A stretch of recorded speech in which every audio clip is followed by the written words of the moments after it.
ہم کریں گے ہر مظلوم کی حمایت۔ بسم اللہ الرحمن الرحیم۔ السلام علیکم، میں ہوں حرین فاطمہ اور آپ دیکھ رہے ہیں حمایتی نیوز HD چینل۔ نظر ڈالتے ہیں آج کی اہم خبروں پر۔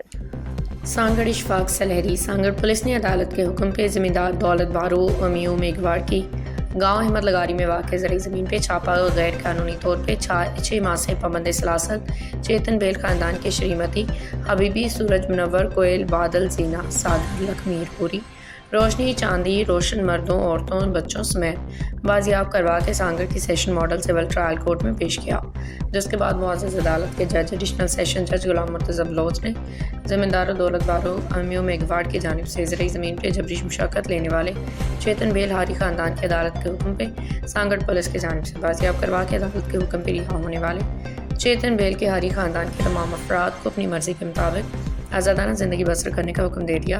دوسری جانب عدالت سے رہائی پانے والے چیتن بیل خاندان کے سربراہ چیتن بیل کا کہنا تھا کہ ذمہ دار دولت بارو امیو میگھواڑ گزشتہ 6 ماہ سے اپنی زرعی زمینوں پہ میرے خاندان کے مردوں، عورتوں اور بچوں سے زبردستی مشقت لے رہی تھی، اترنے والی فصل کا بھی کوئی حساب کتاب نہیں کر رہے تھے اور نہ ہی محنت مزدوری ہر پہ کا کوئی معاوضہ دے رہے تھے۔